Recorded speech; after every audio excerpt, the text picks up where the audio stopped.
Flashy, flashy, flashy! There are warnings of gales in Viking, North Atsira, South Atsira, Forties, Cromarty, Forth, Tyne, Dogger, Plymouth, Fitzroy, Seoul, Lundy, Fastnet, Irish Sea, Shannon, Rockall, Malin, Hebrides, Bailey, Fair Isle, Faroes and South East Iceland. The general synopsis at 1300. Alright lads, over the top we go!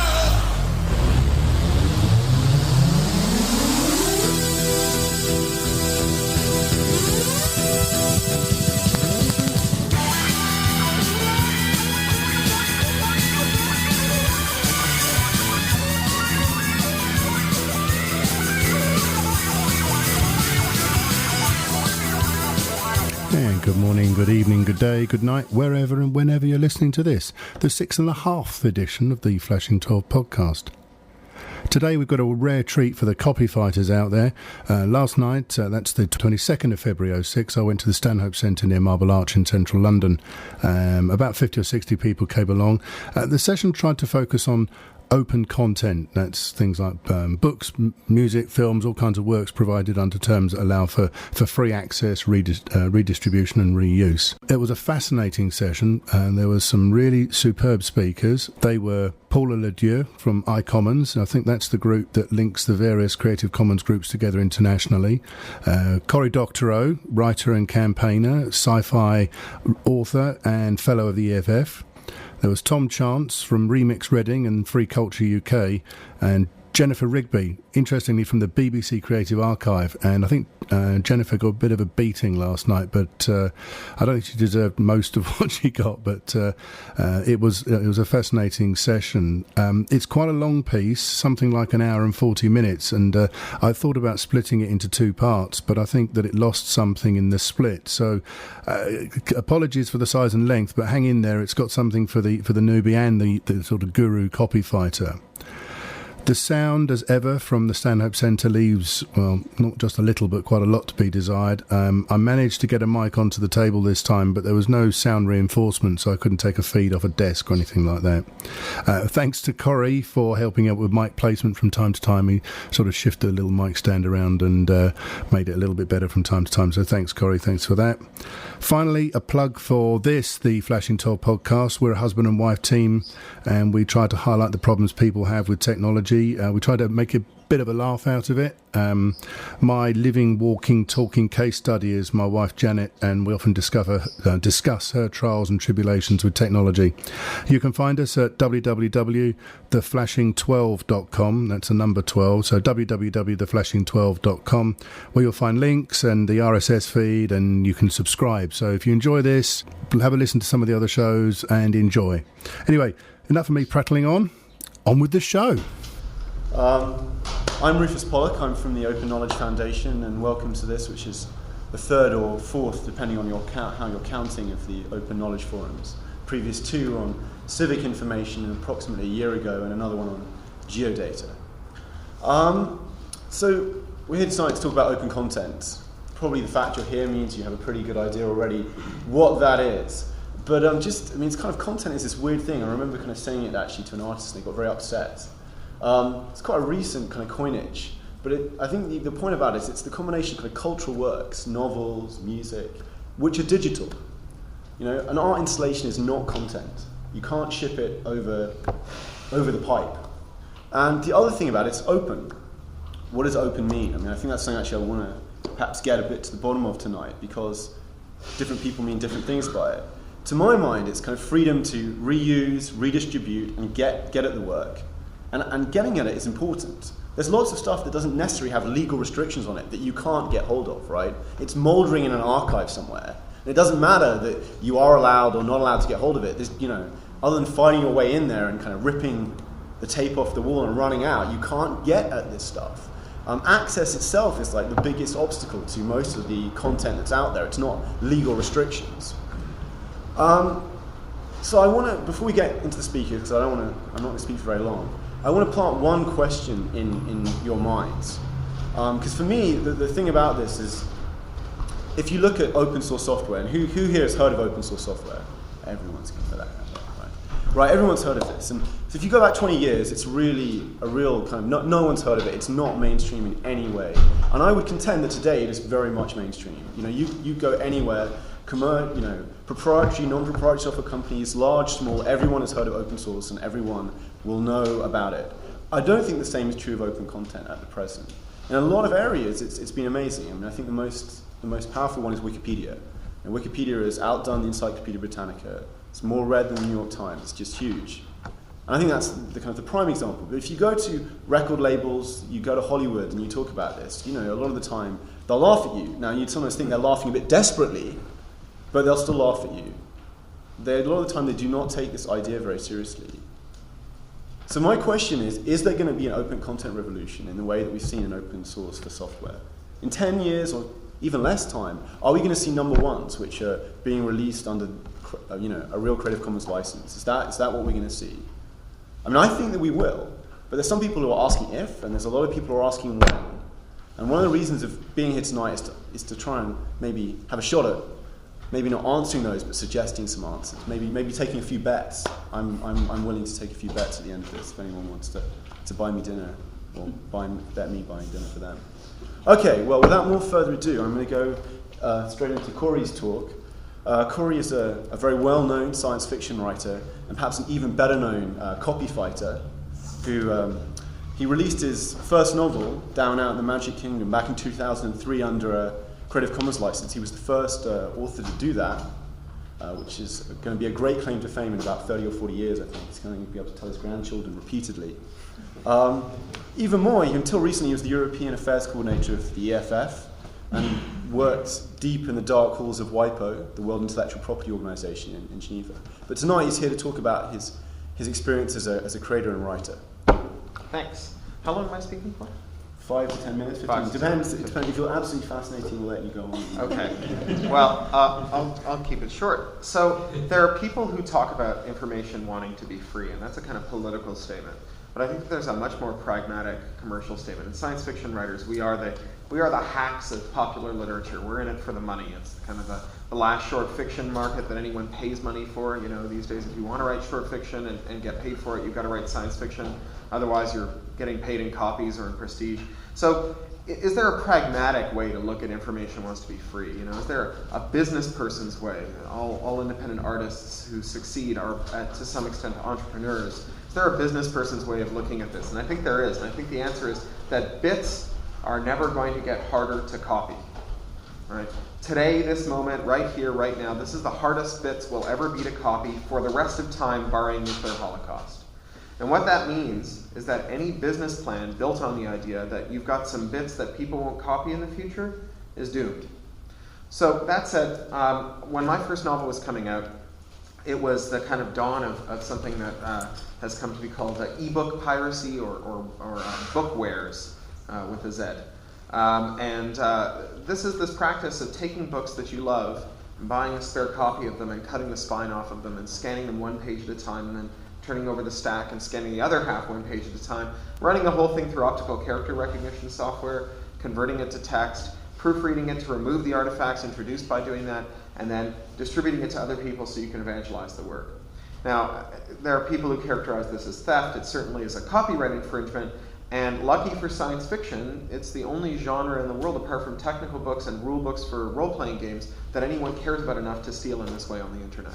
And that's great news, right? But the dawn of this evinced a moral panic from many science fiction writers who, theoretically the job of a science fiction writer is to think about the car and the cinema and invent the drive-in and the sexual revolution. But there were a number of science fiction writers who looked at this and they said, my bread is being buttered by someone else. Someone else is eating my lunch. They have no right to do this, and I'm going to pursue a tack that centers around primarily shaming my fans by telling them that they're crooks. And I looked at this and thought, wow, this is a disaster in the offing. I can't think of a single business model that starts with calling the people whom you're hoping to convince to part with their money crooks. Who's going to buy stuff from you if you call them a crook? And so I took my stuff and I put it on the internet, and it was with the intuition that my biggest problem as an author is going to be piracy, obscurity, and not piracy. It's something Tim O'Reilly, the technical book publisher, has framed. That of all the people who fail to buy a book from me, 99.59% of them are going to be people who just haven't heard of it, not people who got a free electronic copy and decided that they didn't need to consume the print version any longer.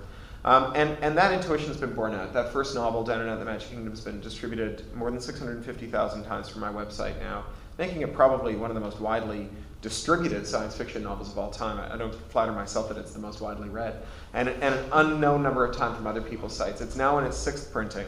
I've done this with 2 other novels and a short story collection. All of this has been successful. It's always outsells my expectations, my publisher's expectations, and sells strongly. So, on that level, it's been really good and pragmatic. And from a long-term perspective, if we believe, as some people do, that at some point some combination of factors might make electronic text as a substitute for print texts, either because a generation of people grow up reading off of screens, or because screens get better, or because a literature emerges that's better suited to screens, and people who today say, well, I would never read a long work off a screen, even as they sit down to spend their 10th or 15th hour that day in front of a screen, that some combination of these might move people away from print in any kind of sustainable economic way to electrons.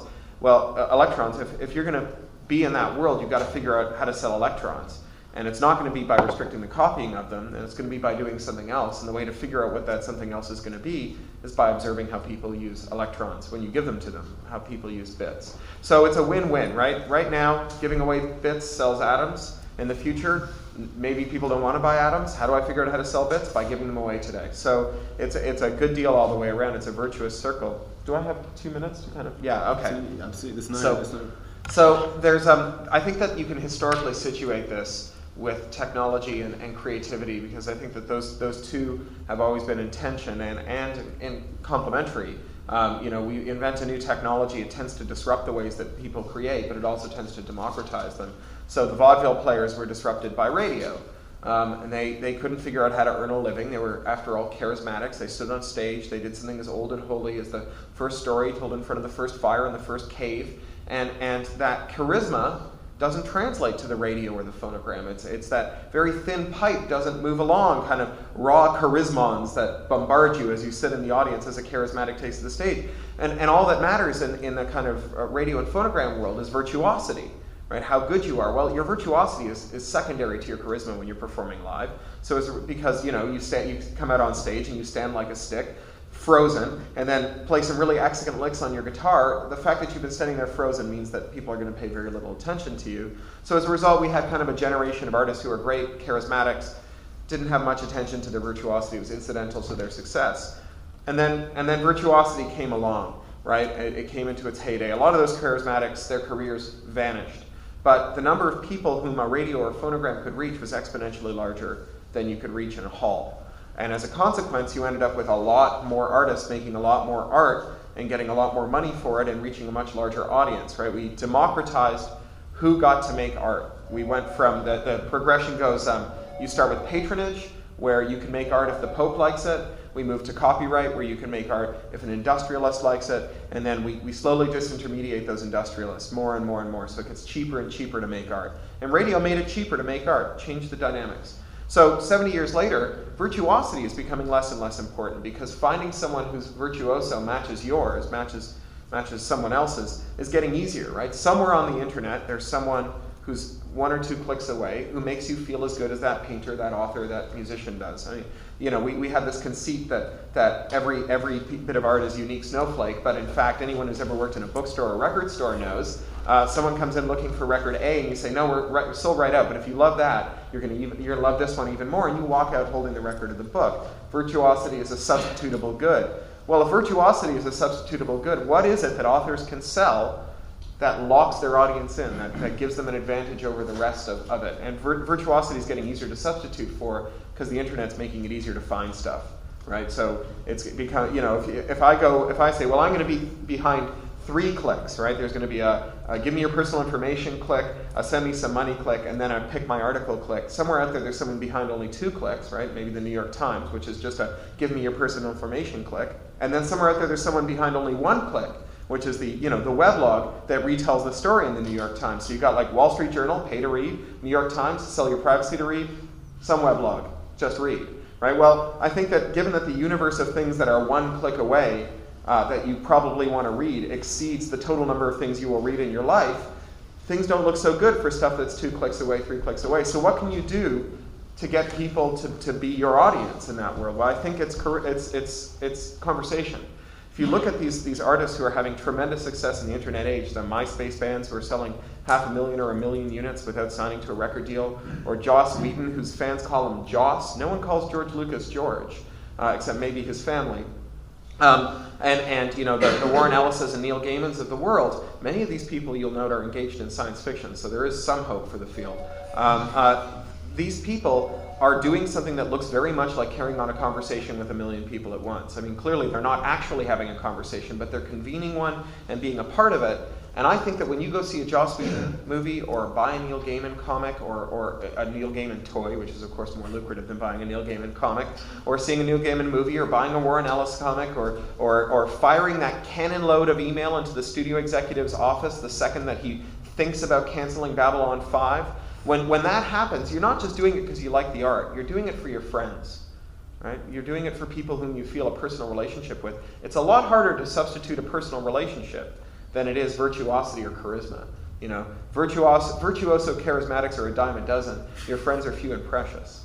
So I guess that's what I got to say. Thank you.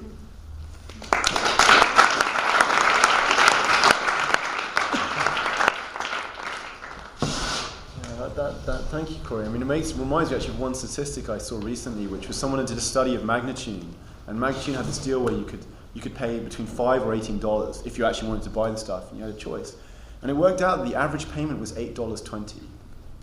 I mean, an economist, because I'm partly an economist, they're shocked. They don't understand this. I mean, what are these idiots doing? They could pay $5. Why have they paid $8.20? What's wrong with them? We should lock them up in an asylum.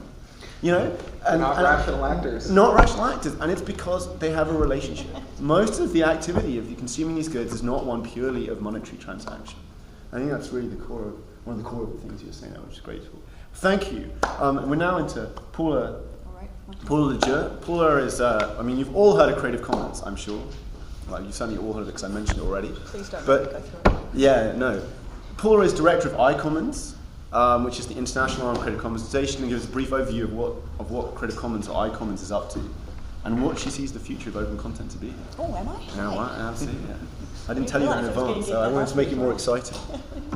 So it's my privilege to work with an extraordinary group of people around the world, a growing group of people around the world, who sort of self-identify as being free culture practitioners. Which is sort of a fancy way of saying that they're kind of thinking about the kind of discussion that we're having today, but they take it a step further. They're actually doing stuff. And the stuff might range from simply taking photos and putting them up on Flickr under a CC license, right through to running very sophisticated environments, such as the Belgium record company called Jomondo, which is... Plug in the front row? No. Which is 2 weeks ago got primetime airtime on French television and is one of the fastest growing online environments for music in Belgium and now in France. And there's a whole sort of spectrum that sits in between there of folks who are just trying out this new way of doing things. As Corey, I think, is very articulate, they're trying to build relationships and understand models that are based on those relationships, rather than trying to use models that rely on being able to lock away content. So much of what they do is about unlocking content. I am fortunate, I guess, also in that I get to work with folks in about 70 different countries at the moment, and growing. On every continent. It seems that this is definitely a worldwide movement, and people are trying to think about this, whether they are street musicians in Brazil, or whether they are craft people in India, or whether they are music makers in Belgium. Everybody is very engaged in trying to understand how this works. And my job is to try and connect them together, because at the moment they're a little bit isolated. And so I do a lot of what I'm doing today is speak to people, but more importantly, I do a lot of, you should speak to this person and this person and this person and share your experiences and share what you do. And so all I wanted to do today was just talk to you a little bit about what's going on in Europe, specifically what Creative Commons, the organisation, is doing in Europe, and also just a couple of sort of stories about some other sort of stuff that's happening around free culture. I probably should just also declare I don't, strictly speaking, work for Creative Commons. iCommons is very much something that has come out of Creative Commons and the Creative Commons community, but it embraces more than the Creative Commons licenses. So you'll hear me talk a lot about free culture, you'll hear me talk a lot about kind of open models, of which the Creative Commons licenses are very much sorry, I'm just seeing lots of familiar faces in the audience, of which the Creative Commons licenses are an extremely important tool. And so I talk about Free Culture Toolkit, and Creative Commons is very much part of that toolkit. So specifically, Creative Commons in the European domain is very, very interested in trying to understand anything that might stand in the way of people being able to use that tool, being able to use the licenses. And so when it first started thinking about how people around the world might use the licenses, the organisation spent a lot of time thinking about the most appropriate way to port the licenses. So if you are familiar with some of the free and open open source software, cold and flu drugs just kicking in. If you are familiar with those licenses, you'll be aware that most of them are jurisdictionally specific. So they're usually American and situated in American law. Creative Commons was absolutely determined that its licenses would be able to be jurisdictionally specific. In other words, if you wanted to license something under French law, you would have a license that was available to you that operated within the French legal framework. And so a lot of what Creative Commons has been focusing on with respect to sort of internationalisation has been allowing different projects around the world to literally port the licenses both legally and linguistically. And last time I checked, and I'm really ashamed to say I didn't check before I spoke, so I'm hoping another one hasn't launched since I last looked, but it was at 26 porting projects. In other words, there's 26 jurisdictions around the world that has gone through the process of both linguistically and legally porting the license into their legal framework. This has meant that there has been, I think, an extraordinary growth in the use of Creative Commons licenses for the very, very simple reason that people all around the world can read it in their own language. And this has been an extremely significant thing for Creative Commons to do. It sounds really, really obvious, but sadly it is not something that I think as a kind of a movement we have been very successful in doing. We're not very good at crossing over language barriers. How many people here know about what's going on in Brazil with respect to free culture? Have I got a Brazilian contingent in here? Because if you aren't aware, you should try and learn Portuguese as soon as you possibly can. It's called the tropicalization. And the Brazilians are incredibly active and, dare I say, aggressive in their process of tropicalization. They want the world to know about their culture. They want the world to be able to engage in their culture. They're extremely proud of it. And they are very, very involved in thinking about free and open models in order for the world to be able to engage in their culture. And this goes right up to the ministerial level. Gilberto Gil, Minister of Culture in Brazil, has openly embraced Creative Commons licensing and has declared Brazil the open source nation. And this is manifesting itself in a number of really significant projects. If you get an opportunity, please go and check out Points of Culture. I'm not going to attempt it in Portuguese, I apologise, but you can find it in English online. It's a really interesting project about engaging with local communities, encouraging them to create and share their culture with other members of their community, but also with people around Brazil and ultimately with people around the world. I did promise I was going to focus on Europe. So if we reel it in slightly, one of the key things that Creative Commons is interested in Europe is actually there's no sort of shortage in interest in using the licenses. There's a couple of significant barriers. The most significant is particularly how musicians can use Creative Commons licenses in Europe. Who here has heard of collecting societies and sort of understands? Yep, okay. For those of you who don't, collecting societies act on behalf of musicians. I say that very loosely. Act on behalf of musicians, and they collect the royalties, effectively, from use of the music. And they redistribute those royalties out to the musicians. Again, a very loose concept. The problem that is inherent in the European collecting societies, others as well, Australian and some of the South American collecting societies have the same process, is that they require a transfer of a great deal of the rights that musicians have in their music in order to be able to collect and distribute those royalties. This means that musicians, by and large, cannot license their works under a Creative Commons license. For many particularly new and emerging musicians, this is starting to become quite a significant issue because they see Creative Commons, as I alluded to before, as a key part of the toolkit with which they can promote and market their music. And they're being asked to make a choice very early on in their career whether or not they use a marketing tool that they're starting to understand is incredibly effective in terms of people coming to appreciate, engage with, and indeed for them to build that relationship that Corey discussed earlier on with a fan base, or join a collecting society. This is it's a difficult choice for many, and Creative Commons is being very, very active in engaging with collecting societies in Europe and also at the commission level. So if you're interested, there's a working group. Come and have a chat with me afterwards. Be happy to kind of connect you up with that effort.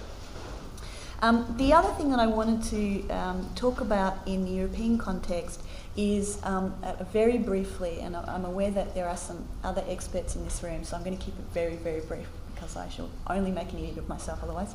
But I did want to point out, and in some respects this answers, I think, Rufus's early question about will there be a revolution? And I think we need to be aware that there is already a revolution. I talked a little bit about Brazil, but I would also really strongly encourage you to pay a great deal of attention to what's going on in Eastern Europe. There are some enormously exciting undertakings and projects, and again, it goes right up to senior ministerial level. So at towards the end of last year, at an EU-sponsored conference called, I'll get it in front of me, called Inclusive Europe. It was a conference to discuss how the kind of relationships across the EU could be bolstered to kind of fuel innovation and creativity within Europe. And at that, we had an incredible statement being made by the Minister of Cultural Heritage in Hungary, who stood up and gave an extraordinary sort of closing speech.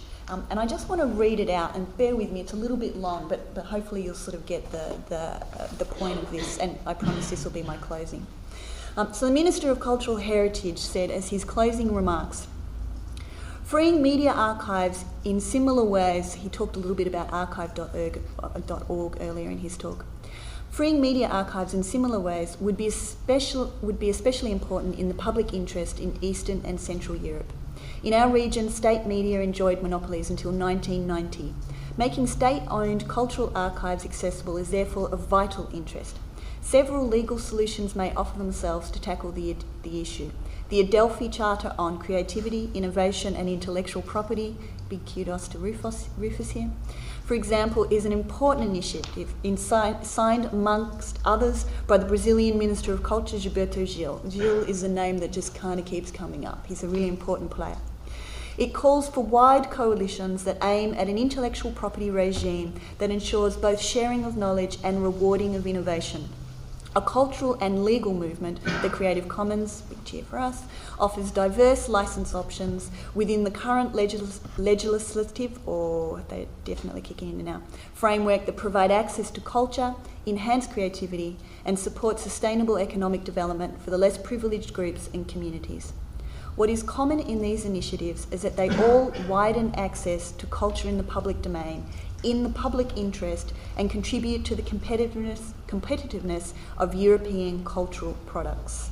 I just want to remind you, this was the Minister of Cultural Heritage for Hungary, making what I think we would find an astonishing statement if it was uttered by perhaps similar level within the UK. So I just want to close by saying, in many respects, this revolution has started. We're just a bit slow. Thank you. Thank you.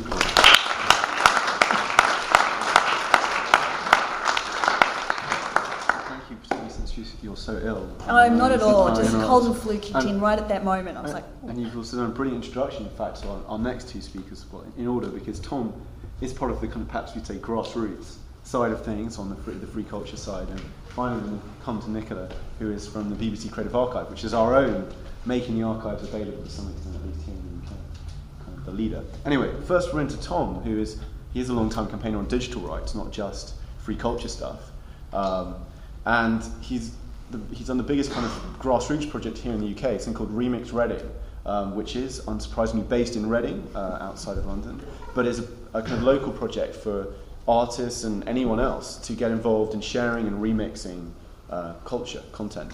So anyway, over to you, Tom. Okay, well, so yeah, working in Reading, my talk's going to be a good deal less glamorous than Paula's or Corey's. I don't jet around the world, and I generally deal with just ordinary people in Reading, but that's really where my talk's going to come from.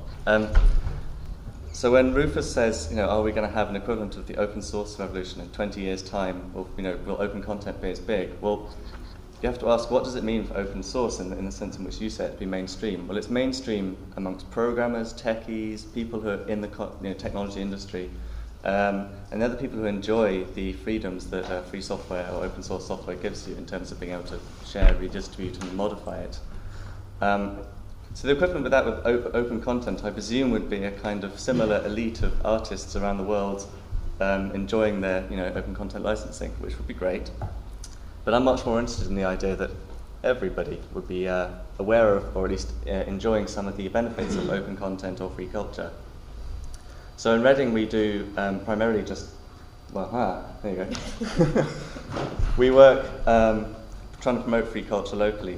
We have a website and a national sort of network of similar projects called Remix Commons, where we encourage people to share their work. But then we also do things like we put on gigs, exhibitions, competitions. We run a fortnightly open media lab so people can come in there to local arts centre.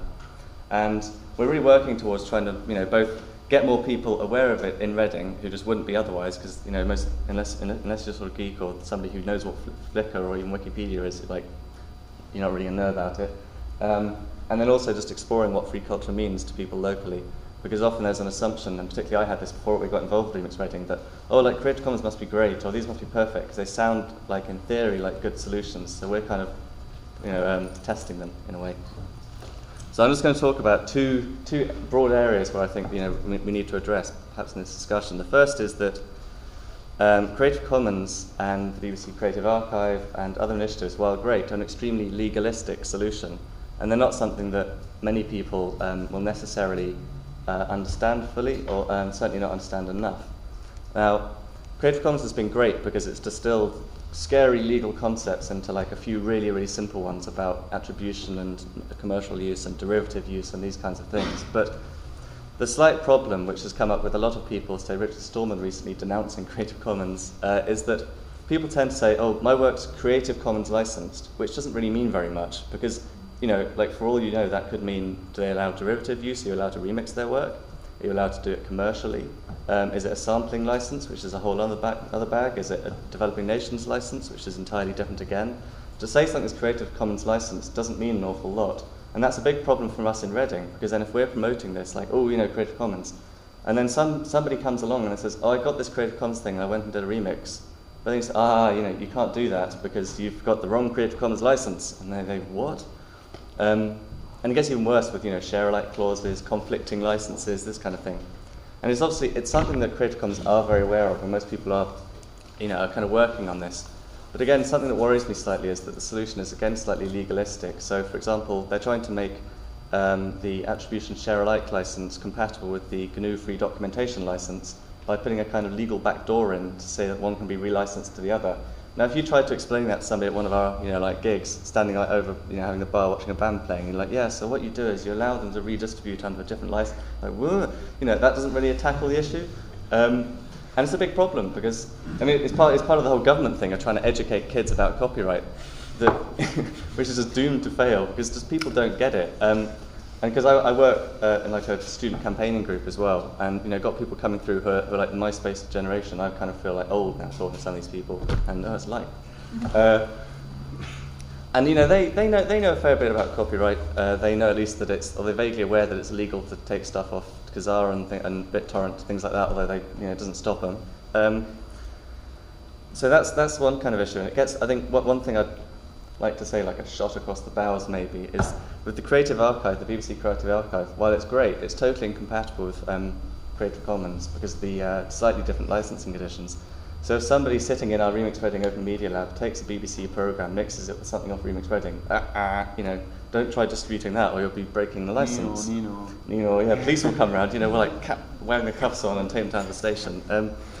So like, one proposal of getting around this that I'd like to throw out, it's not necessarily one people would like, is to say what we come up with is this kind of open content definition that's analogous to what we have with open source or free software. So the Free Software Foundation says we have 4 freedoms that are important: the freedom to use without restriction, the freedom to share, to modify it, the freedom to freedom to study the source code and find out what's happening, how it works, and then the freedom to distribute any changes. And they have these 4 freedoms, and it's clear. And something's free software if it meets these conditions, and if it doesn't, it's not free software. So an analogy, if you brought that over to open content, would be it's only open content if you have these certain rights, and if you don't, it ain't open content. And then by this definition, depending on how tight we put it, we might say that, for example, all the non-derivative Creative Commons licenses aren't open content, and perhaps the BBC Creative Archive is or isn't creative content, depending on how we defined it. And then we'd have a known quantity, because if we're then promoting open content, we know what it is, and people who we're talking to know what it is, particularly our little people in Reading who are standing by the bar over a beer trying to get their head around this mad concept. And the second thing I just want to touch on is that at the moment, the open content movement is basically kind of Wikipedia and Flickr and other, it's like a West Country movement or something. So lots of these projects that are really cool, but they're the kind of things that you and I know about. I was impressed actually recently. I was talking to this girl at the bar who was in like a green group, and she said she'd heard and used Wikipedia once in a while, though she didn't really know. She didn't even realise that you could edit the pages, which was pretty hilarious. Like, that's the whole point of Wikipedia. So she was quite impressed when she learned she could edit the pages. She'd heard of it at least, but most people we talk to just haven't heard of this stuff. They've never heard of Creative Commons and that kind of thing. So one of the things Rufus wanted to talk about, and I think it's good, is how do we promote open content? Well, at the same time as having, because I'm not trying to denigrate this at all, at the same time as doing stuff through the BBC and jetting around the world, promoting a kind of international network, it's about having a network of projects who are here in the UK doing stuff locally, talking to non-geeky people. So we're trying to do this through Remix Reading and Remix Commons. It's very easy for anyone else to set up a Remix Their Town project through us, and also through Free Culture UK, which is a kind of network we set up over the summer, which has mainly been a battleground of big arguments and other such things, but it's kind of emerging now with like some projects. So we have the Remix projects, which is a Creative Commons thing.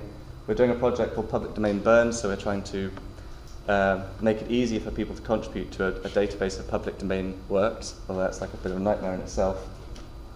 We also thought about doing something on copyright reform, but realised, I don't know, personally I think we just haven't got the manpower to begin to talk about copyright reform. But big issue, by the way. Big issue, big yes. issue, copyright reform for this kind of stuff. Yes. So in terms of what I'm doing, what we're doing in Remix Reading, and what I think is very important is not to forget that the real big battleground is with all those people using MySpace, with all the people out there who just go along to their local bar to watch a band play, who go down to an open mic night at a pub, people who go home and maybe they cut pictures out of magazines and make teenagers making collages while their favourite band's on the wall, that kind of thing. That's the kind of culture I'm interested in. That's the kind of low intensity, just enjoying open content. That's where open content can make a huge difference to people's lives. And in order to promote that, to think about it, we have to be doing far more of what I think we're doing in Reading, and we have to really be looking at how the toolbox, as Paula calls it, works for us. and not to sort of reify this toolbox as being the great god of it's brilliant, but does it actually work on local projects or not? And I'm happy to talk about that and answer questions later, but that's really all I wanted to say. Thanks.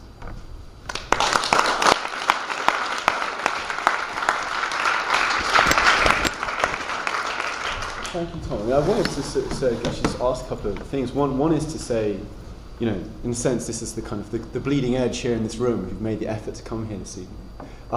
So, in a sense, maybe we shouldn't be so pessimistic. I mean, if you looked at the environmental movement 30 years ago, I don't think it was probably very organised. Most people hadn't heard of global warming or pesticide issues. And now, it's kind of front page on The Independent. That's progress for you.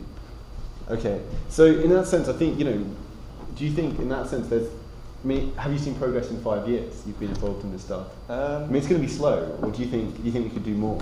Everyone in this room, you've got an obligation. 5 people out there. Find 5 people who haven't heard of Creative Commons and tell them before the week is out. Yes and no. I mean, being a green activist as well, I think it's just endlessly more important. I kind of do open content stuff because I feel like not many other people are doing it, and I might as well, and it needs doing. But in terms of reaching the idea of the environment movement, I think I understand your analogy in that it grew and nobody knew about it. Are we making progress? Possibly a bit. I mean, there are more people on the bleeding edge than there are now, but I think in order to jump out and really hit the mainstream in a meaningful way, as opposed to hitting all the trendy artists or the interesting people who are going to have the resources to go and find stuff in the BBC and mix it and so on.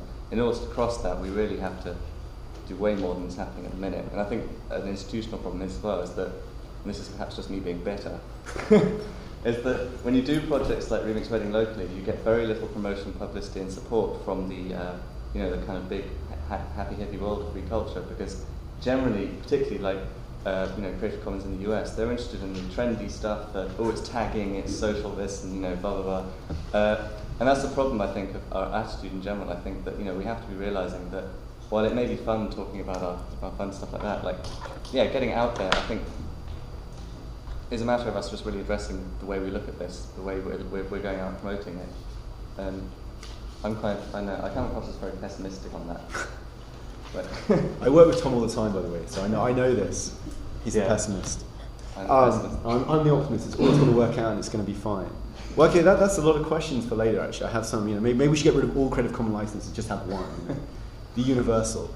Okay, well, I think, in a sense, also about your pessimism, we're going to have some maybe interesting statistics from Nicola, I hope, to give some sense of the number of people who do get involved when you've got an organisation like the BBC behind you with their publicity machine. Maybe we have to get her in a small room later on, twist her arm a bit. Anyway, Nicola is the information architect of the BBC Creative Archive. Does everyone here know what the BBC Creative Archive is or not? Please say if you don't. Don't be ashamed. We won't laugh at you. It's not like that. 3 generations of us here, so... Yeah, absolutely. So, but Amy, to give a brief thing, Creative Archive is a project in alliance with some other people like Channel 4, but to put a lot of the content, particularly the BBC have, as one of the oldest and biggest broadcasts in the world, make it available. Because at the moment, it's just sitting there in the vaults. We actually have someone from the BBC Archives here tonight who might make some comments, but there's so much stuff. I mean, this is what Corey said. It's not like we're short of content.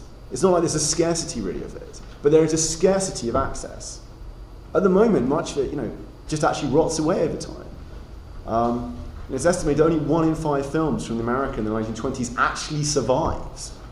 Most of them have just dissolved away. And so the Creative Archive is one of the most exciting projects because the plan is to gradually at least make a lot of the BBC's past archive of content available online. I hope I'm right about that. If I'm wrong, Nicola will correct me that it's maybe not going to be all of it or just some of it. But over to you. Okay. I think one of the most important things to do when talking about open content is putting it in context in terms of the internet and where we're at.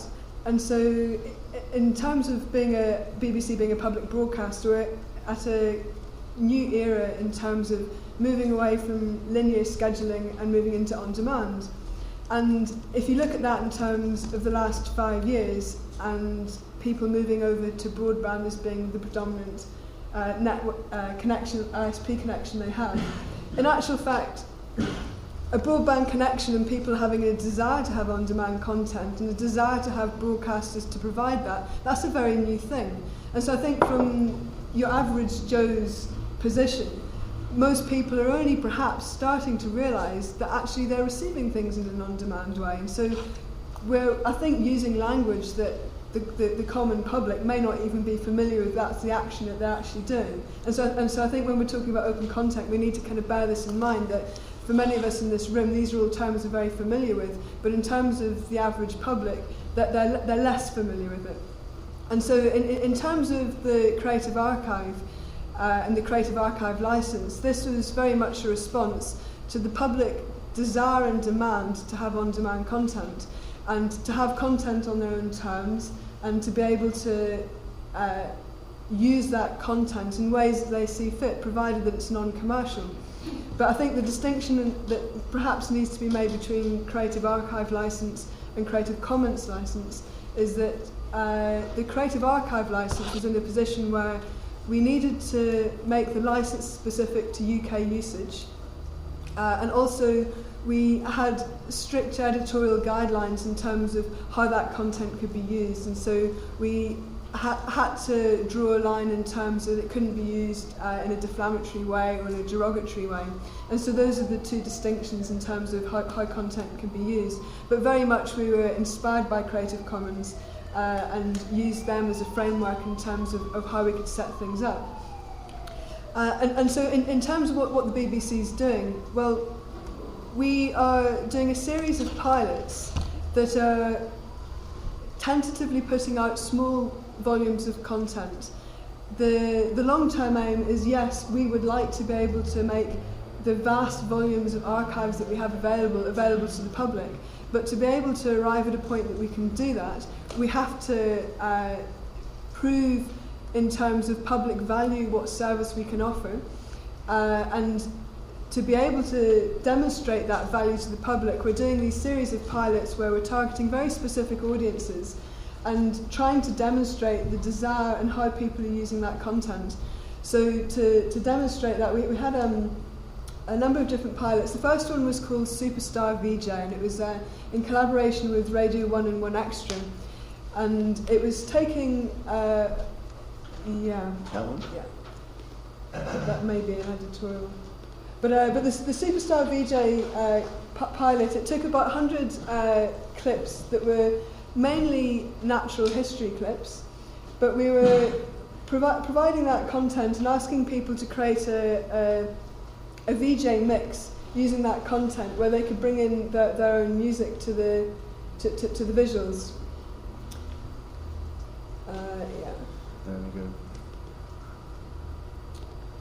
And so it is very much targeted at people that were already familiar with downloading content, already familiar with mixing online. So in terms of our target audience, it was actually people that were already bought in, already had the desire, they'd be using archive.org, they were very familiar.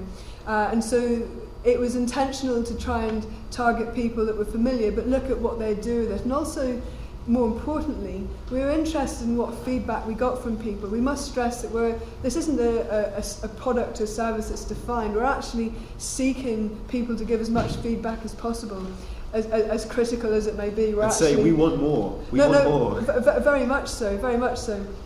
And so there was a competition where we asked people to create these mixes. We had our Cold Cut involved where they could create a panel in terms of judging the final output, and we did have a good response to it. I mean, in terms of stats, just to give you an idea of the kind of traffic we had 129,000 unique users, and of those users there were 93,000 downloads, and this is over a period of about 8 weeks in the prime of the pilot. And so, moving on from there, we had a second campaign, and this was... just one question I had. How many people actually submitted stuff back? I mean, not just in terms of users. How many people actually reused the content, actively participated rather than... Yeah, no, one of the difficulties we faced is how to handle a return path. And in terms of this pilot, the return path was not online. And so we we did have people submitting entries, but it was very limited, so we were in the region of about 20 actual entries. The first week, basically, when the entries came in on time, we had about 20. Yeah. But then the BBC post room had made some sort of mistake and we got 400 in the end. But it was great because we sat with Radio 1 saying we got 20 and they go, God, that's brilliant. You know, it takes people 2 weeks to put these things together. We thought you'd get about 5. And then all of a sudden, huge box arrives on Radio 1's desk with 400 in. And we had 2 whole classes had actually done it as a project as well. So we did get, in the end, a huge amount. Wow. But I think Are there any of them available, just by the way? Can you actually watch the remixes, all 400, or just the winner? The winning one and some runners up are online. Okay, brilliant. But I think the important thing there is not so much the volume of responses, but more interestingly the feedback and the conversations that are going on in forums online, chat rooms online. And for us this was the more interesting thing in terms of what were people saying and what was their reaction to the licence and whether they were going to keep it or not. And so we were actually following chat rooms where people were discussing whether they should or should not respect the licence. To us, that was infinitely more valuable than whether we had 20 or 400 responses. Sure. Yes, we do want to see how people are using it, but it's more interesting really to see what people's response to the licence is. But as I've said, I mean, the target audience were quite savvy users. And then in terms of the second pilots, we then did a campaign in line with BBC News, and this was taking archived news footage, and rather than seeking to attract people that were already familiar with maybe mixing and downloading, we were really looking for people where the hook was the actual content, and people that are attracted by the content maybe than familiarity with you should be able to click on there. Do you want me to click through? It should be hyperlinked. The news online? Yeah. Perfect. And in terms of the news, I mean, this was kind of we kind of had similar kind of statistics, and so we had 185,000, slightly more, 185,000 unique users, and downloads were 101,000. This is still actually ongoing, so in terms of what the output of this is, it's still really to be determined in terms of what people are doing.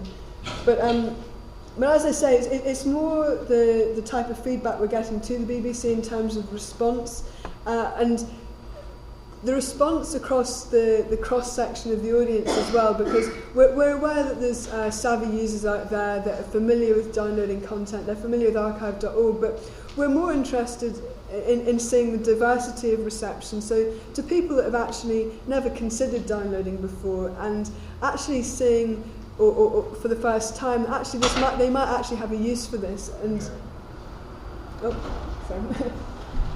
and so in terms of the third pilot we're doing a pilot this time with science and nature, and this time it's actually launching next week, next Monday. You heard it here first. But in terms of this pilot, what we're doing this time, we're actually trying to attract people that may never have done any online editing before. And within the pilot, we're actually offering an online tool where people can learn to edit within the pilot itself. And if they feel comfortable with it, then they can actually download locally to their own computer and for the first time maybe consider that they might have the desire to download it at home and edit at home.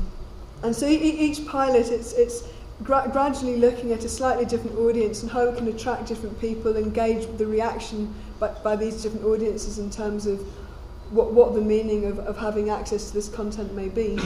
And these campaigns will be running over the course of the year, and we're very interested in looking at regional use as well. We've got, in terms of BBC, there's Where I Live. It's kind of a very regional based online content, and we're very keen to kind of link up with local regional areas, charity groups, historical groups, and as you say, get it down to a grassroots level and involve people that may not even yet know that this is something that may be of meaning to them. in addition to the people that are cutting edge and I think there's that full range, and I think that's when you really have to take it into context of where we're at in terms of the internet and where we're at for the average person in terms of the internet usage, and that I think on demand, I think we're going to look back in 5 years and the phrase is just going to have infiltrated in terms of what we expect in terms of consumption of content, and I think at the moment it's something of interest and it's something that we're becoming more and more aware of. But I truly believe that it's at a point where it needs defining, and I think that's where today's discussion is interesting, because as BBC as an organisation, we're very much keen to make this content available. We're looking at ways in which we can trial it and test audience reception, but as a broadcaster we're not in a position to be changing copyright law, but we can have an awful lot of momentum behind us in terms of influencing public opinion and creating momentum behind the public in terms of what they want. But what we can do with that weight of audience figures behind us is try and create a voice in terms of what is copyright in today's terms and what could it be in the future, and have this kind of public forum in terms of what it should be doing. So, thank you. Yeah, that's wonderful. Yeah, please. So first I have to declare I have An nothing interest to do. Yeah, I have nothing to do with the BBC any longer. But I do feel a somewhat maternal sense over the Creative Archive project, in that I was involved in it in the early days of it. And because I no longer work for the BBC, I can perhaps be more frank than people who do work for the BBC. And one of the things that I would say is that the Creative Archive is, as Rufus described it, one of the most important projects in my mind in terms of particularly access to media. And as Tom said, I do get to jet around the world a lot. And the project I get asked about the most is the BBC's Creative Archive. And the BBC, I think, has made an extraordinary statement in undertaking this project. But it is a mere statement at the moment. It is absolutely nothing compared to what it could be. There is something between, in fact I'm really aware that somebody from the archive is here today, so hopefully they'll correct me, but there's something like 1 million hours of material in the BBC's archive. 1 million hours sitting on the shelf. I've got some figures actually. They're actually quite astounding in terms of... It's just an amazing amount of material. And the BBC is really, I can say this, is really means it when it says that it wants to release that material. But I would really encourage you to engage with broader conversations about what it means to be a public service broadcaster in the UK. Because the BBC can't release the majority of that material, and I want to make this really clear, we'll probably never be able to release the majority of that material. Never. Sorry. Yeah, no, please. Right, keep going. So, I want to sort of make it really clear here that you must engage with conversations about the BBC Charter. You must pay attention to conversations that sound very niche and obscure. And the most particular one I can think of at the moment is the discussions between the independent sector and public service broadcasters, because they are defining the contracts under which content is made available to you. You who pay for the BBC's content to be created. It is vital that you engage in those discussions, because the only way that that archival material will ever land on your desktop is if you do.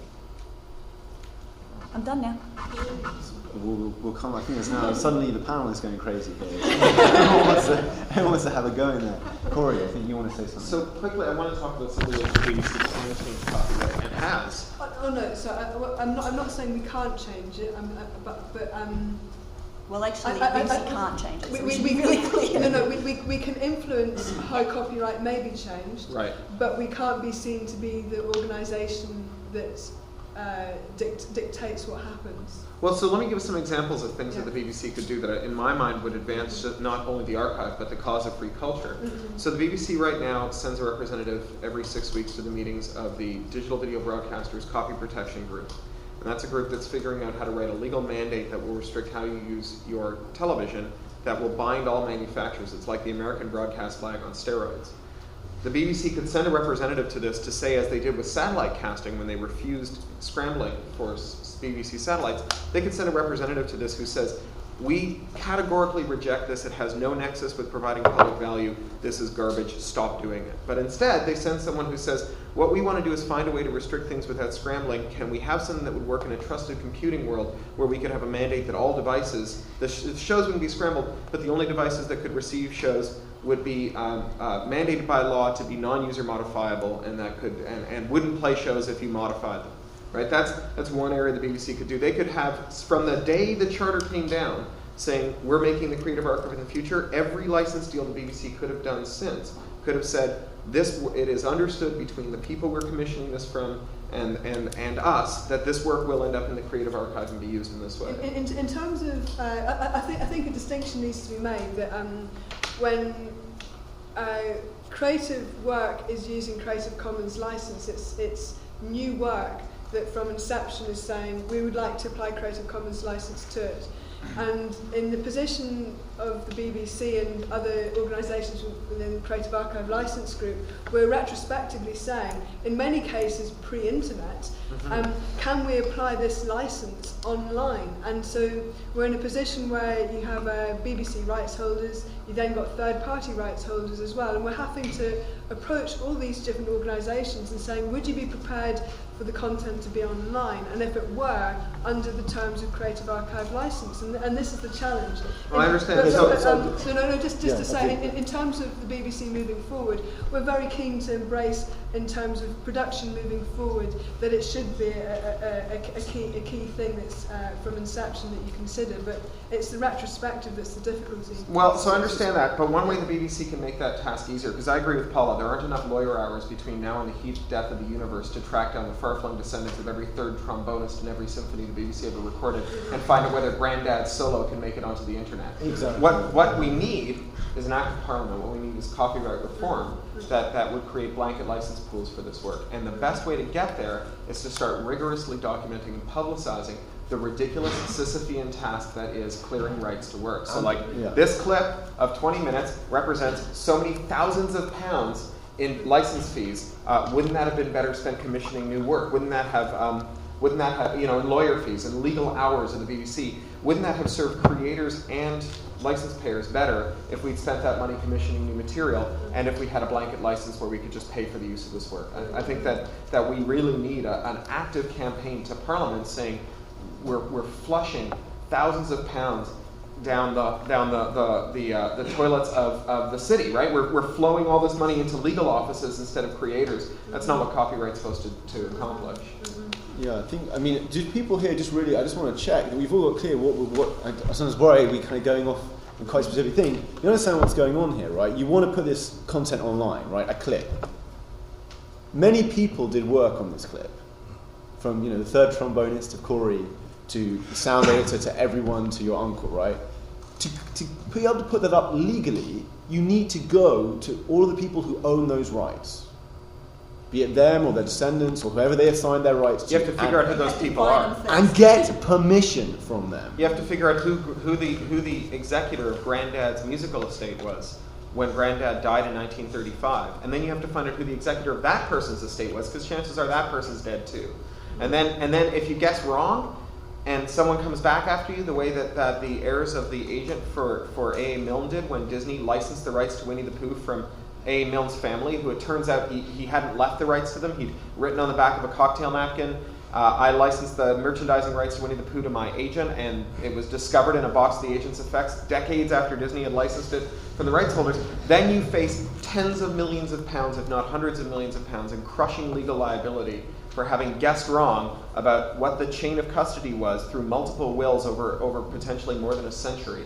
And the sad thing is, by the way, copyright. this is not new. Macaulay went on about this in 1841, right? This is not new. I mean, he talks about Dr. Johnson, you know. Who would Dr. Johnson have left his rights to? You know, was it his brother? Was it whoever executed his will? So you understand, what really crushes us here is not the cost of paying creators. Creators don't get any of this money. It just doesn't happen. The stuff rots. There is a new study just come out from the United States, incredible study, where they looked in the States about who issued performances, musical performances, right? And one thing you've got to realize in the United States is great. No musical performances come out of copyright until 2067. 2067. The first ones were done in 1890.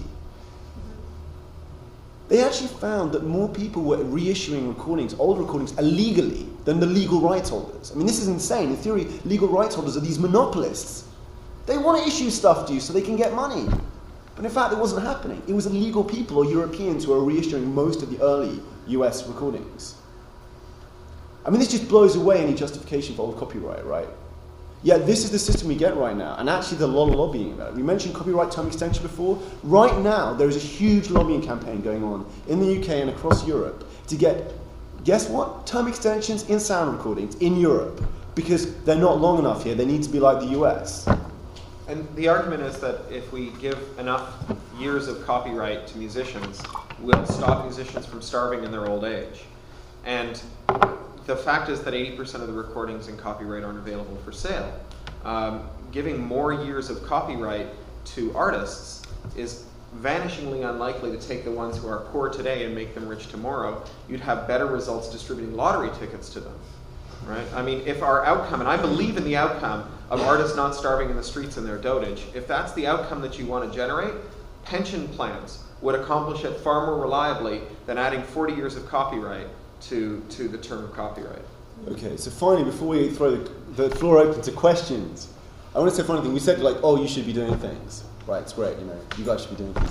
What, you know, if you did want to write to the BBC, or you did want to say something about the Creative Archive license, like, in my opinion, at least get rid of this insane UK-only clause. I mean, we're in the age of the internet, guys. I mean, you know, oh, right, what are we going to do? Ban IP addresses? I mean, that's really going to be effective, right? UK-only, we notice this here. I mean, if you do want to do this, we are right. Free Culture is writing a letter. If you just want to sign on, that kind of thing, it is effective. And I know how much effort it is to write letters. So if you do want to get involved, please give me your name or your email afterwards, and we can keep you updated on small things that you can do or things that you can sign on to that will make a difference. Because if your voice isn't heard, this is the great irony, right? It's all in theory for us. Copyright is a monopoly we hand out for the public so that we get more works and we get access to things. Yet almost all of the lobbying on this process is driven by rights holders. The public never get involved. Anyway, thank you. Has anyone got any questions? Actually, I just wanted to ask Jenny, are you still collating feedback to the Creative Archive? We are absolutely collecting feedback. We don't stop. I mean, the two things that we really want are, one, are the kind of stories about what people are doing with this material. So we had the most fantastic one in this morning. It was a CD, and it was a class of primary school children in Scotland.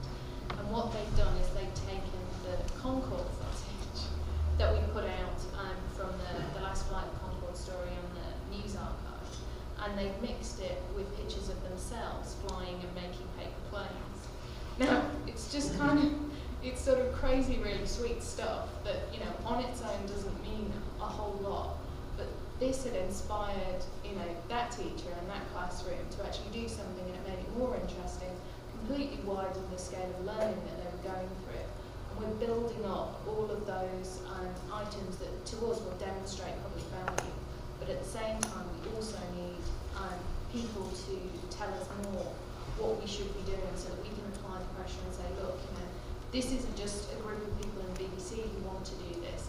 This is the nation here who are telling us we should be doing it, and this is how we should be doing it. And so all of the feedback gets kept, all of it gets seen at senior level across the BBC, and it will go to the BBC governors and hopefully eventually be made public. Just to contextualise, one of the key reasons, and I was in the conversation, so it is my shame, But one of the reasons that the UK-only clause is there is because it is widely believed within the BBC and outside the BBC that the UK public would not like it if anyone outside of the UK could access BBC material. They're stealing our Daleks. But I have to fess up, we do get probably 25% feedback that supports that. Yep. The fact that practically it's not implementable is a different Sure, kettle no, I of fish quite on the understand. internet, but that is borne out as a percentage of people's opinion in the UK. So please write. Okay. So first, do just say if you want. You don't have to. Privacy is our main concern. Your name? My name is Antonio. So, I want to start from the beginning when Corey said about you distribute atoms and how to distribute electrons. And I was wondering if we do accept that e-books and electronic books will become mainstream in the near future. What kind of business model do you imagine for selling basically electrons? Because now you give away electrons and e-books. Once everyone starts reading e-books, what kind of business model do you imagine exists? Well, I think we can make an analogy to the collective licensing arrangements that are proposed for music on the internet. It's really hard to control what people do with bits after you give them to them. It's pretty easy to determine whether or not you're going to give someone some bits, right? So think about iTunes. There's two different components to iTunes. One is this conditional access system where you can't get an iTunes unless you give Apple 89p.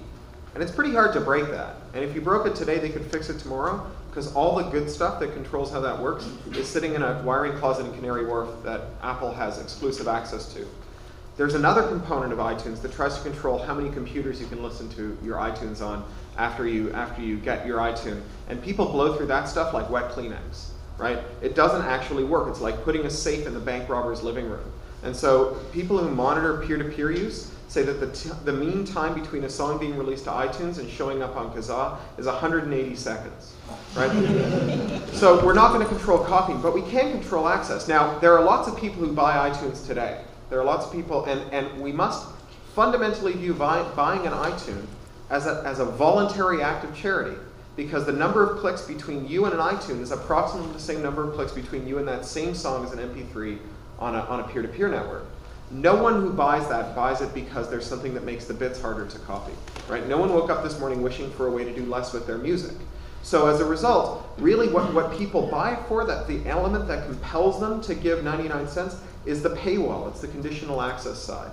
Now, people have proposed that we could solve the peer-to-peer problem by just expanding that out, by saying anyone who wants to download as much music as they want can pay a fixed fee, the same way a radio station pays a fixed fee to play all the music it wants, pay a fixed fee to a collecting society that'll distribute that to artists. You don't worry about what people do after they get it. You don't worry about them passing in particular onto people who haven't paid the licenses. The thing you worry about is making the license into the most attractive option possible by ganging together all kinds of great services you get when you're a license payer. Like if your ISP pays the license for you, which would be a pretty good way for our ISPs to guarantee 100% compliance, then they can cache at their wiring closet every song ever recorded. So you don't go to a peer-to-peer network and try to download it over the slow link. You get it over the fast link, right? You get it if you've got an 8 megabit or 22 megabit DSL, all the music ever recorded, 22 megabit DSL connection. It's great for the ISP, it's great for you. We could do a comparable thing with literature. We could say you pay one price, you gain access to all the literature you want. Now the fact of the matter is most authors have never earned anything close to a living. Right? Science fiction writers who are the last commercial short fiction writers in the world are averaging about 4 cents a word for their short fiction. In 1928, they were averaging 2 cents a word. So this is not an activity mainly driven by commerce in any event. But it seems like the first prerequisite of getting paid is having people who care about your work. And the second prerequisite is figuring out how to get it from them. And making work more widely available makes it easier to care about the work. I had a conversation with a BBC friend recently who talked about how the remixing stuff is just not all that important. Neither is the digital delivery, because after all, there's 6 million broadband households in Britain, and only 100,000 of them are using things like UK Nova and downloading television and watching it on their laptop. And I said, well, that's mad. If only 1/59 or 1/160th of the early adopters in Britain care enough about television to steal it, you guys are doomed. right? The BBC's mission has got to be to figure out how to make sure that every broadband household in Britain that watches their television leaning forward on a screen connected to a CPU. Otherwise, what's going to happen, it's not that computers will become less popular, it's TV that will. Households with broadband watch less television on average, particularly households where massively multiplayer games are played. So, Corey is so eloquent. We've covered like so many topics there, but just to come back, I think it's still. So one is the alternative compensation system, right? You get this upfront funding, which is actually how a lot of our art gets paid for anyway. And more radically, France has just passed a law that does this. Canada has one, or ish, it's getting reversed maybe, but Canada has one, and we already do it with collecting societies. And the real kicker on this, we even have estimates of how much benefit this would give us as a society, and they are large. I mean, they're on the order of about a third to a half of all the value of sales currently of music. Well, by doing this. Terry Fisher says that if half of the internet, if half the peer-to-peer users in America could be convinced to pay $3 to $5 a month, which is 1/3 of what they said they would pay when Napster was doing surveys on what you'd pay to use Napster, then the profit margin of the music industry would double, right? So if you got 50% compliance at $3 a month, you could double the profit of the music industry. The other is complementary goods, which I think, Corey, is, a lot of musicians, if you actually go and look at the studies, right, of musicians, they make the majority of their income not from copyright. They do not make it by selling copyrighted work. They sell it by performance, they sell it from work they get other way, they get it from commissions, they get it from doing film work or whatever. That's not so true maybe of authors, although there's a kind of Dead Tree Book or getting, most of the great authors of our history, at least in the cultural sense, were either commissioned or worked at colleges. Film is a big one. I would ask, when are we going to see the first Hollywood movie done as a Creative Commons? That is a big question. There's two. There's two in the pipeline. Ah, okay. Do we need them, right? After the Protestant Reformation, right? It ended cathedral building. It didn't end religion. Right? Maybe no one ever makes a $200 million turd like War of the Worlds again, right? Maybe it's Tom Cruise doesn't make $20 a movie. He makes $500,000. Yeah, maybe it's already movies that reach small audiences, but 10 million more of them. I mean, is that a disaster any more than the abandonment of the glorious cathedral for the modest Lutheran church was for religion? I mean, religion was unambiguously benefited by the Protestant Reformation, right? Wouldn't film be clearly unambiguously benefited by being able to explode into a million niches instead of being stuck in these $200 million big blocky niches?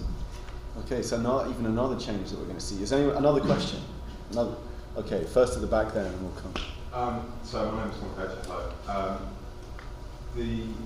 I've seen lots of content on a variety of places from public sources, not necessarily the BBC, but Danish Public Radio and other places, where they've published lots of their publicly funded back catalogues, and then people have slammed them really hard and said, we sell music too, you're competing with us, you can't publish anything ever. Yeah, like the BBC, you mean releasing its Beethoven downloads? Right. Yeah, I heard some really interesting stuff on that, by the way, because everyone kicked and spluttered about that, the music industry. I actually heard that they changed their mind. They'd gone back over their data and they discovered they had a 500% spike during the Beethoven download season, because that's what they had during the BarkCon as well. So I don't know whether they're going to change their tune on that, but is that a problem? Yeah. I guess my question was how just generally, how does the line between people trying to make money off content and people that are just going, yeah, I've got this content and you can use it however you want, and I don't want your money, whether they be big publicly funded organisations, artists getting grants from the Art Council or whatever, how does, where's that balance drawn? So I think the first thing that we all need to remember is that if we use the BBC as an example, you do already pay for that content. It's not free. Sure. So I think, I'm always really wary about characterising it as when the Beethoven download was available, it was characterised as something that was free.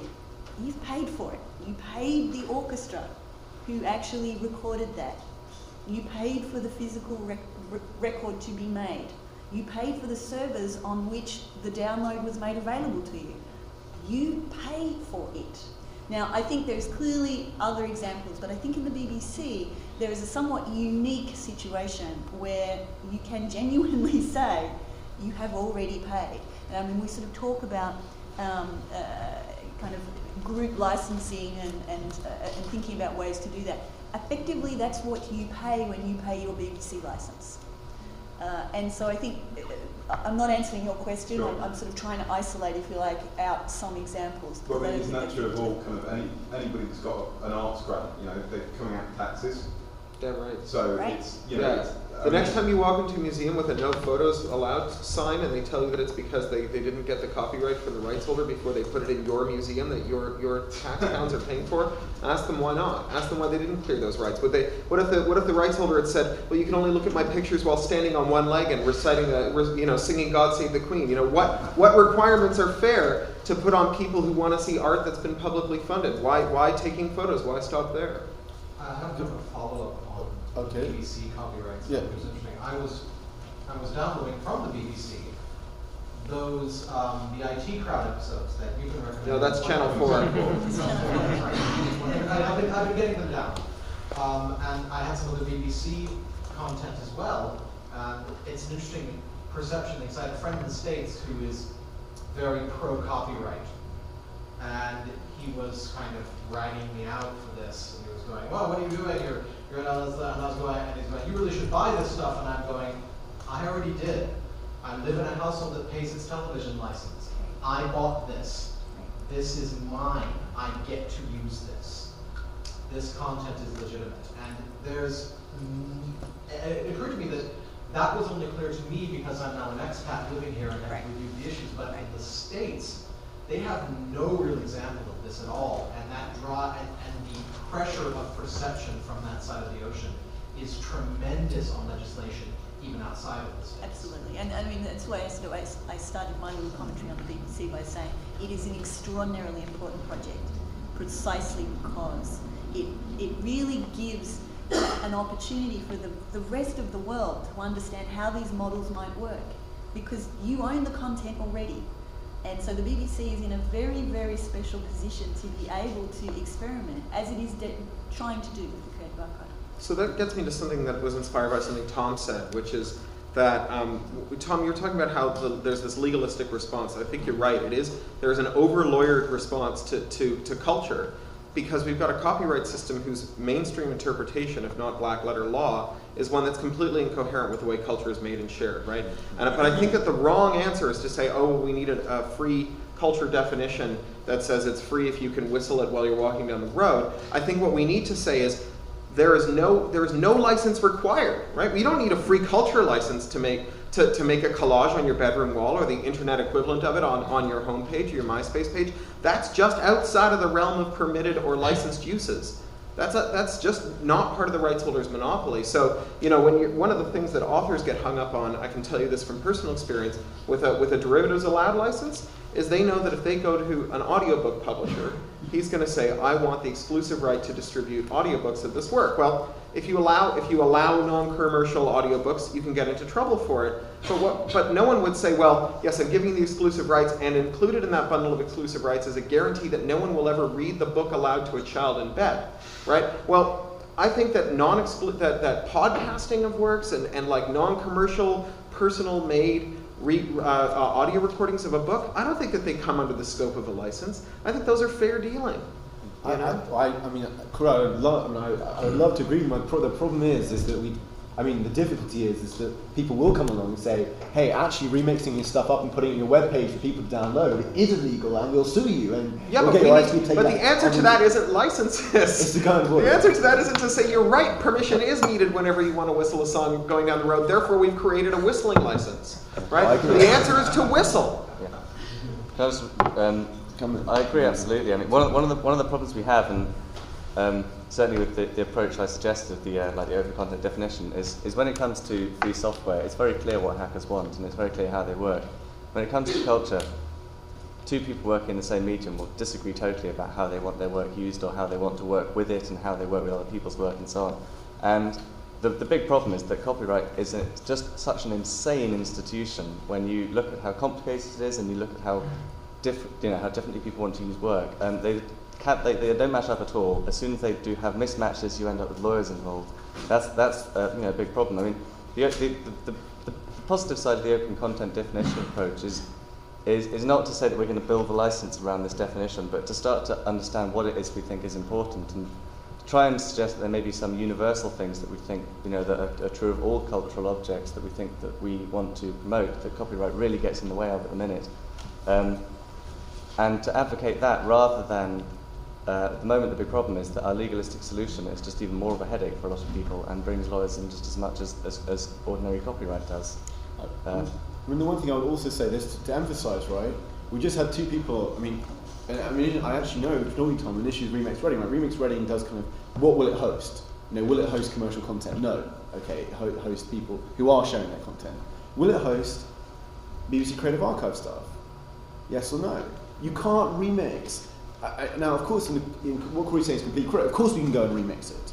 But for institutions such as the BBC, that was the one thing I would say, they do have to seem at least like they're obeying the letter of the law, right? Because otherwise people jump up and down, questions asked in Parliament, and the Labour Party have another go at why the BBC is perhaps a bad thing or biased or something else. And so there is this issue that, for example, the Creative Archive license, you can't remix. I mean, I don't know if you guys know about open source. There are something like 134 licenses under the open source definition, and many more in the world. Everyone always wants to come up with their own license. We have people with bagpipes, or they want to restrict derivative work, or they're a medic, or whatever. And so I think there is some role that we have to have some compatibility here in these issues. So one thing again, if you do write to the BBC, tell them to get rid of the Creative Archive license. We want Creative Commons, and we want it now. Okay, questions. Vera at the back, and then this gentleman and this gentleman. Question of clarification on the BBC archive. I understand it's very difficult to clear the rights retroactively, and maybe impossible, as I think Paul pointed out.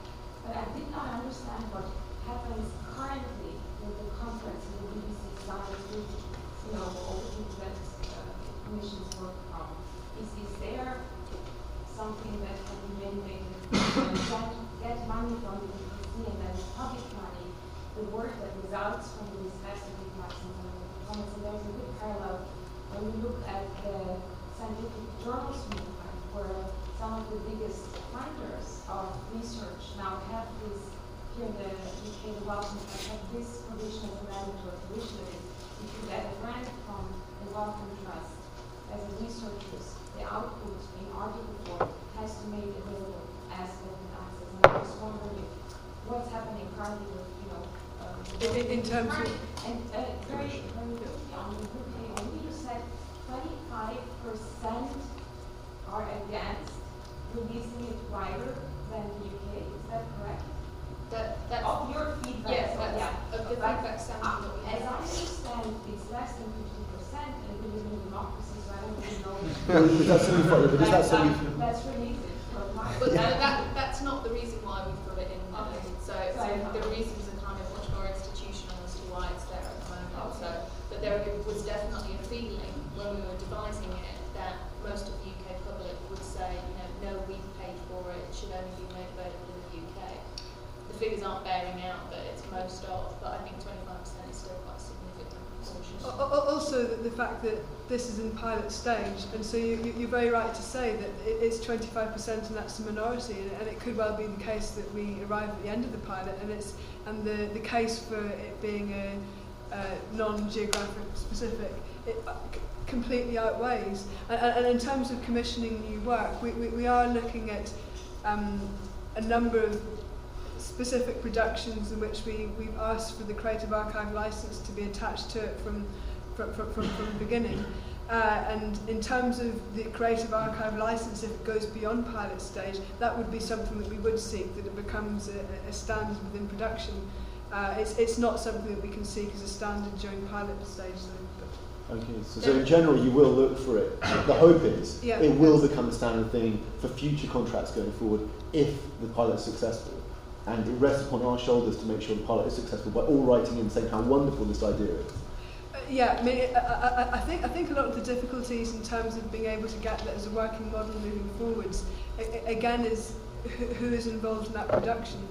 And so the broader the involvement in the production, then the harder it is to convince the case that using a Creative Archive license isn't a negative thing. And a lot of that's to do with perception of what that license actually means, and what gains there are and what losses there are. And for every different type of third party there is, there's a different perception in terms of what the meaning is, and so it's very much an educational process in terms of what the gains can be. How about if the BBC announced that from now on only the most valuable programming would be privileged to receive a Creative Archive license during production, and every production meeting started with an assurance that your production isn't important enough to receive a Creative Archive license, no matter how much you beg, so please don't even put it on the table. But how are you defining value then? Well, no. The point being that you would just tell everyone, I'm sorry, your work isn't good enough to be in the Creative Archive. We're only picking the very best works, and basically get to the point where everyone demands that their work be admitted into the Creative Archive, and hold fast to it for a couple of years. No, just the very best work. Don't you understand? And then eventually say, well, maybe on a trial basis we'll let one of your episodes in, and see what happens. Have you met John McVeigh? But you better hope people download it, otherwise you're right back off Yeah. again. One question, I believe, from this gentleman here. Hi, my name is Will Harris. I'm a tech journalist. I'm something of an optimist in this sense, and I just wondered what the panel thought of this kind of opinion. Corey touched on the kind of incongruence between laws as they stand and current common usage, the kind of whistling down the street law.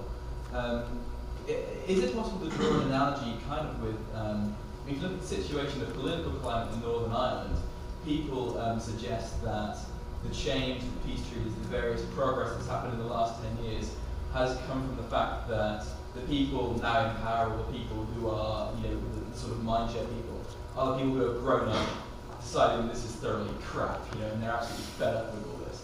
Is there a point, maybe 10 years down the road, where the MySpace generation are the guys with the money, paying the tax, who are being courted by the political parties, where they say, actually, all this DRM and all this closed content, that's absolutely rubbish. When I was a kid, I thoroughly enjoyed sticking all my stuff on my iPod or whatever.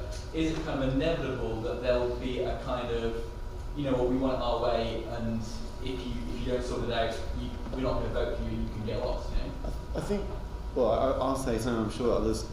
I think there's two interesting things. I'd make one analogy with here, which is that maybe you don't need the confrontation, or not even confrontation, or the change. Because one of the things that's been amazing about open source is it hasn't had the fight. Most proprietary copyrighted software, by the way, which probably has a shelf life of about 5 years, but is life plus 70 of whichever author. Windows will practically never go out of copyright, right? You just route it around. You've just gone parallel. The open source world hasn't had to fight about removing copyright or not from Windows. It's just produced its open version. So a lot of this debate, you don't ever have to change copyright. And I think that's a very powerful thing in a sense, because you can just say, well, forget it. People will end up wanting to license their work under this. We'll create this big thing. On the other side, I'd be a bit pessimistic. I would love to say that I think it's going to change. But if you look at 200 years of IP legislation, every time practically the rights holders have won. Basically because they're concentrated. They're very concentrated and they lobby very well. I hope that we'll beat them on a lot of these things. But the nicest thing is I don't think it's essential. In some areas it is, like software patents it's essential, but in copyright it's not, because we can just go sideways. Other people might not disagree with me, but I don't know. I don't disagree, but I mean, my optimism is definitely fueled by a kind of a long-term gain. At a really sort of personal level, I've had sort of junior music execs actually tell me after the meeting was over, one day they will be gone. And that's all I really need to hear, to be honest with you. It's kind of like, okay, I can wait. So, I mean, certainly my optimism is fueled by watching kids and what they do. And, I have a niece, sorry, I know personal stories always bad, but I have a niece, she's 2.5, she already knows how to use a mouse. I just can't imagine her growing up and paying the slightest bit of attention to somebody telling her that she can't just mash stuff together. I cannot conceive of her doing that. And so, it's her that I sort of have, again, that fuels my optimism. Just quickly on what you said about the fact that we don't need copyright reform, I'd say you're absolutely wrong. and in this instance, that I definitely agree with Corey that we do, because licensing just doesn't translate across from open source to open content in the way that we hope it might, because of the whole legalistic problem and the fact that it just blows people's brains that you need a license for a piece of art. It's just such a bizarre idea, whereas licensing in software has been something that's been around.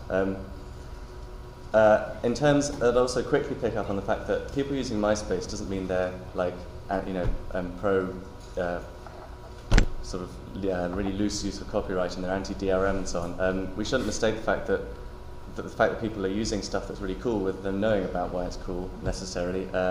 Most people I know who are like sort of 17, 18 or what have you, they just don't really know. They occasionally notice there's this like copies protected CD thing on, but they don't really know a lot about it. They don't really know what it means. They're not particularly bothered by it. Maybe, as Paula says, that may change in the future. But one of the things that worries me about it is the lockdown that's happening right now. Having been involved in this for a few years, I just get shocked every time I see the next consultation coming through with the usual big media, industry guns going into this thing. Occasionally you'll get like the National Consumer Council, which is supposed to somehow know and represent what everybody in the UK wants to do with content, as though we're all consumers, and it's bonkers.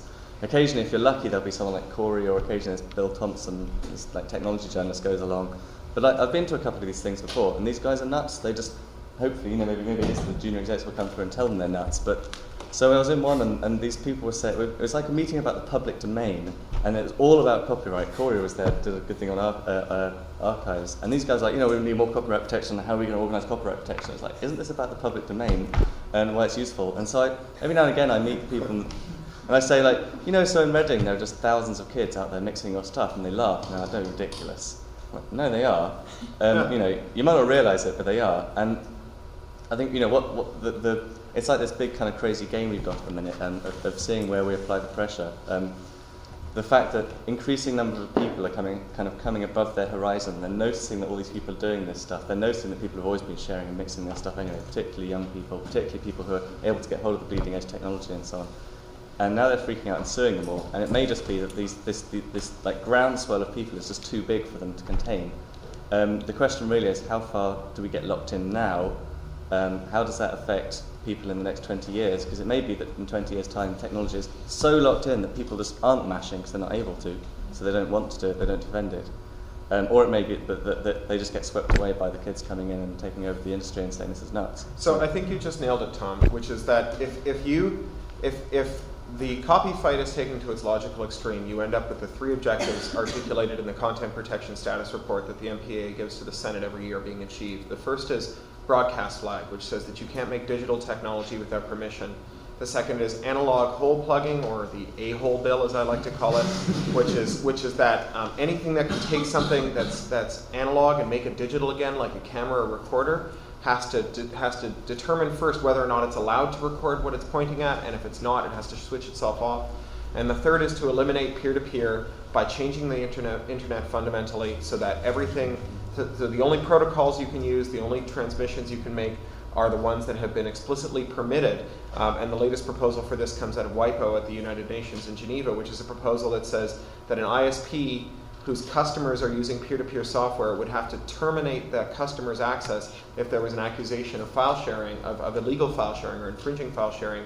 And the objective here is not to actually create a regime where ISPs terminate their customers' access. It's to convince ISPs that it's better to filter their networks rather than have to terminate the access and go broke.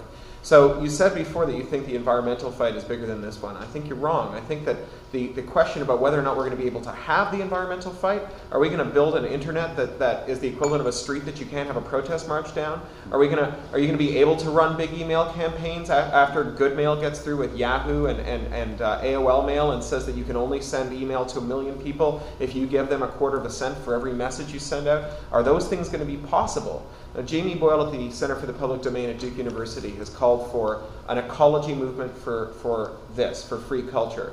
Says that before ecology came along, there wasn't ecology. There was save the whales, stop the pollution, no nukes, peace now, 100 different things. No one knew that they were all different aspects of the same thing. We have that today here. And when you go to the Access to Knowledge meetings and you see Sprint, Verizon, and Médecins Sans Frontières sitting down at the same table to talk about it, you realize that there's a bigger issue here with lots and lots of aspects to it. And I think that development of an ecology movement is the thing we need. When they shut down Napster, 52 million American Napster users just left. No one raised a peep. No one said, wait a second, this was the largest library of human creativity ever assembled. What are you doing? Right? 50 million Americans voted for George Bush. 52 million Americans were using Napster when they shut it down. They could have elected a president with those numbers. And instead they walked away, we need a political consciousness that says that what you're doing isn't just infringing, it's a political act, it's dissent.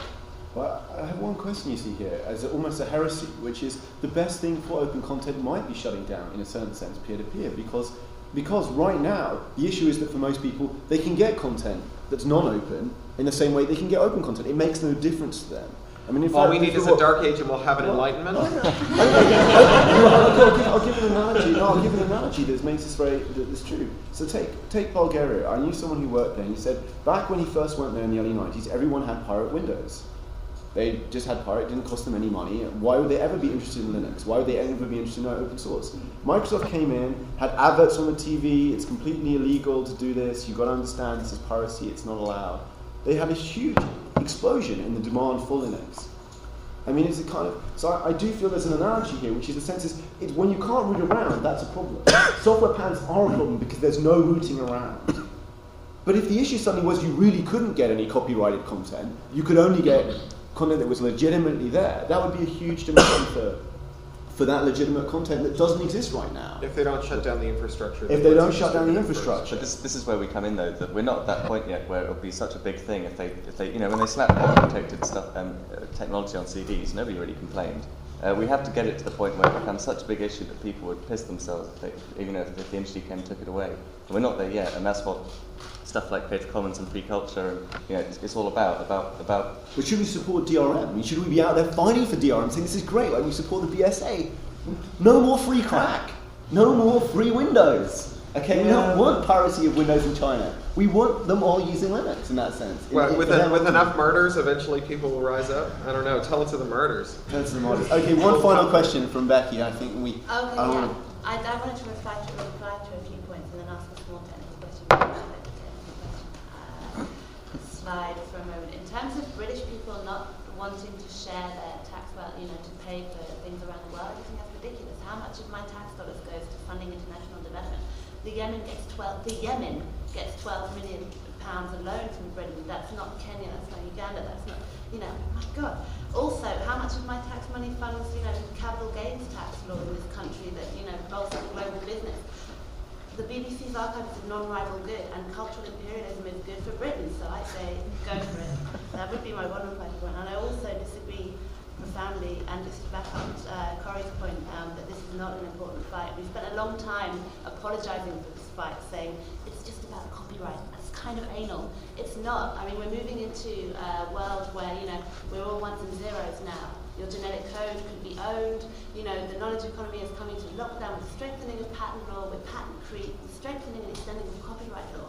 If we don't have the free culture movement emerging as a counterpoint to that, we're going to live in a dystopia in no time at all. And, information is a human right now. I don't think any of us would be in this room if the internet wasn't around. I mean, your point, Rufus, that for 200 years we haven't been able to reform IP law. Now is the time. Now is the time, because now is the time that we all care. And there has been progress. Just 2 days ago, WIPO made the FT. WIPO's undemocratic practices made the FT. And when it makes the FT, in 6 months' time, it's going to make the Guardian, it's going to make the Independent, it's going to make the Times. And we don't have to read those piece of crap articles, Elvis Presley going out of copyright and our, EMI being out of pocket. We can actually hear the full side of the story. So that was so good. I'm going to Poor give a technical point. Poor EMI. Poor EMI. They're going to be gone very I feel a question coming on there. You've got to legitimize all the points with the question. Okay, well, the question was about text. So last year, I got in touch with 350 intellectuals who write for my website, Open Democracy, and introduced them to the Creative Commons scheme. And I've now got 350 people signed up to that. I've got 4 emails going out a day to new authors saying, do you want to be part of the scheme? But I'm releasing text under a no derivatives license. Can't I be part of your gang? I mean, what is so wrong with that? When you've got like an argument, when text needs to be in its own context, it really can't be remixed. And I wanted to ask Tom and ask Corey what they thought about that and what they thought about the remix of text, especially non-fiction text, which needs to be taken in context.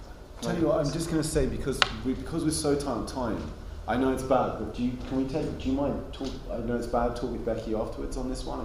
It's a really interesting question. I also want to say, brilliant with your work open democracy, because 300, we just talked about clearing rights, 350 people, it's sweating blood, right? Every single one of them. Can I say,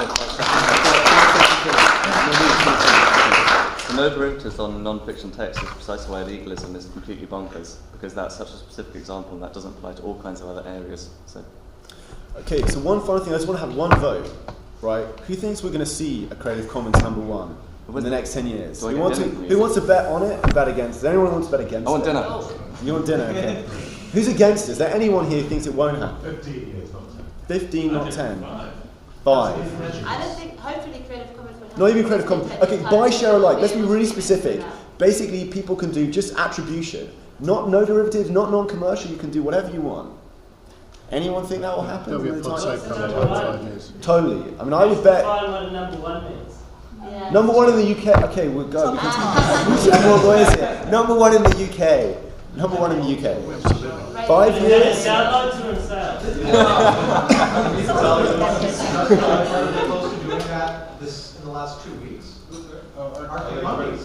Yeah. They didn't CC it. They gave it for free on the website, and you had no right to redistribute. Remember, everyone put it on peer-to-peer was something illegal. They didn't have that. They didn't have their political contact. Absolutely. They used similar distribution methods and were successful. So that's as well in the case of that happening, not just in 10 years, but if they could do it, the only difference between them doing it and somebody else doing it is somebody else being smart enough to put a CC license on there, which speaks more to the cost of advertising. Absolutely.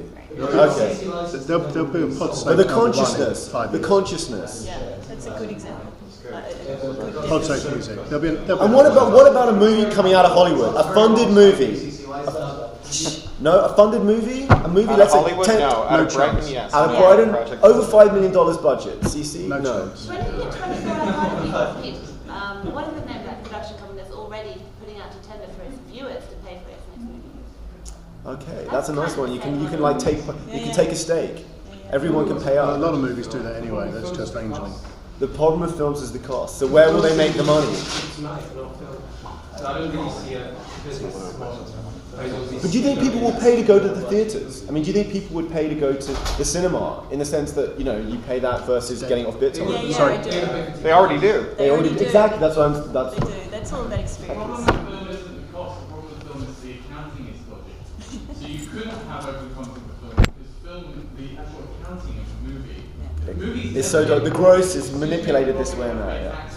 So movies never make a profit. If you start having open content, you also have to have open books. We never open books. I wait for the day. Okay, thank you guys, and thank the panel.